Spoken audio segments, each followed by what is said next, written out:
দর্শক আমন্ত্রণ আপনাদের সবাইকে গ্লোবাল টাইমে বিশ্বের নানা প্রান্তের খবর নিয়ে আপনাদের সঙ্গে থাকছি আমি জান্নাতুল কলি। শিরোনাম দেখছিলেন। গাজা ইসরায়েল ও হামাস যুদ্ধে মোট প্রাণহানি ৭০,০০০ ছাড়িয়েছে। আহত হয়েছেন ১,৭১,০০০-এর বেশি ফিলিস্তিনি। যুদ্ধবিরতির মধ্যেও গত কয়েকদিনে প্রাণ গেছে ৩৬৭ জনের। রোববারও ইসরায়েলি বাহিনীর হামলায় আরও অন্তত ৭ জনের প্রাণ গেছে। পশ্চিম তীরেও চলছে ইসরায়েলি আগ্রাসন।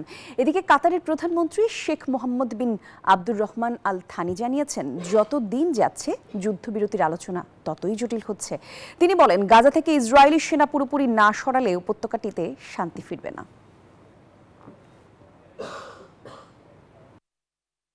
পশ্চিম তীর দখলের চেষ্টা বন্ধ করতে ইসরায়েলের প্রতি আহ্বান জানিয়েছেন জার্মান চ্যান্সেলর ফ্রিডরিখ মের্জ। একই সঙ্গে গাজায় টেকসই যুদ্ধবিরতি এবং মানবিক সহায়তা বাড়ানোর তাগিদ দেন তিনি। এদিকে ইসরায়েল ফিলিস্তিনের দ্বন্দ্ব নিরসনে দ্বিরাষ্ট্র সমাধানই একমাত্র পথ বলছে সৌদি আরব। অন্যদিকে স্বাধীন ফিলিস্তিনি রাষ্ট্র প্রতিষ্ঠা না হওয়া পর্যন্ত অস্ত্র ত্যাগ করবে না জানিয়েছে হামাস। ফিলিস্তিন রাষ্ট্র প্রতিষ্ঠার পথ বন্ধ করে দেওয়ার মতো ইসরায়েলের কোনো পদক্ষেপ গ্রহণযোগ্য হবে না, এমন মন্তব্য করেছেন জার্মান চ্যান্সেলর ফ্রিডরিখ মের্জ। আহ্বান জানান পশ্চিম তীরকে ইসরায়েলের সঙ্গে যুক্ত করার কোনো পদক্ষেপ না নেয়ার। জর্দান সফরে এসে এই সতর্কবার্তা দেন তিনি।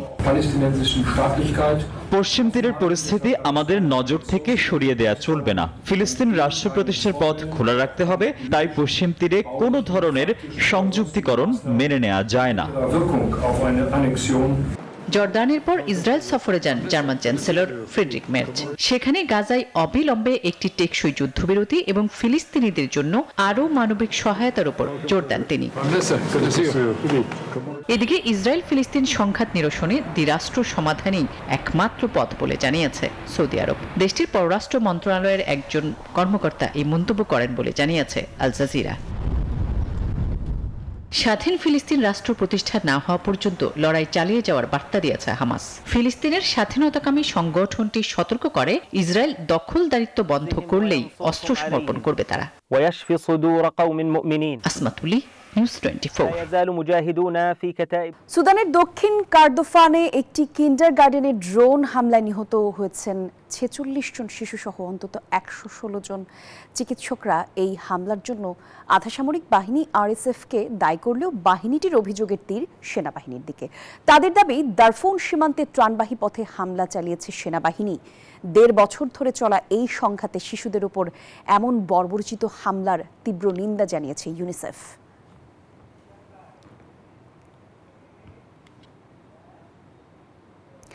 পশ্চিম আফ্রিকার দেশ বেনিনের প্রেসিডেন্ট প্যাট্রিস তালনকে অভ্যুত্থানের সময় ক্ষমতাচ্যুত করার দাবি করেছে দেশটির সেনাবাহিনী। আর একই সঙ্গে রাষ্ট্রীয় টেলিভিশনে দেয়া ভাষণে দেশটির নিয়ন্ত্রণ নেয়ার দাবি করেছে তারা। টানা 10 বছর বেনিনের ক্ষমতায় থাকা তালেবান আগামী বছরের এপ্রিলে পদত্যাগ করার কথা ছিল বলেও জানিয়েছে গণমাধ্যমটি। তবে ক্ষমতা দখলে নেয়ার পর দেশটির প্রেসিডেন্ট তালনকে গ্রেফতার করা হয়েছে কিনা সে বিষয়ে কিছুই জানায়নি সেনাবাহিনী। এদিকে সেনাবাহিনীর অভ্যুত্থান প্রচেষ্টা ব্যর্থ করা হয়েছে বলে দাবি করেছে বেনিনের স্বরাষ্ট্রমন্ত্রী আলাসানে সেইদো।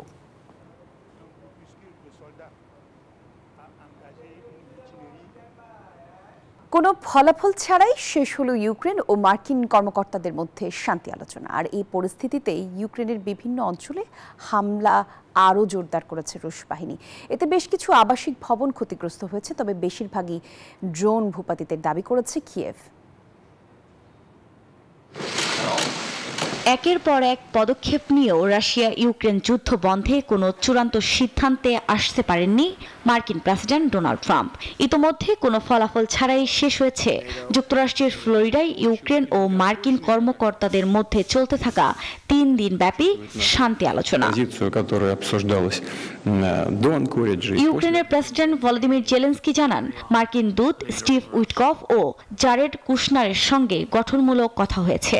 তবে শান্তি প্রতিষ্ঠায় অর্থপূর্ণ অগ্রগতির জন্য মস্কোর ইচ্ছের উপর পুরো বিষয়টি নির্ভর করছে বলেই দুই পক্ষ একমত হয়েছে।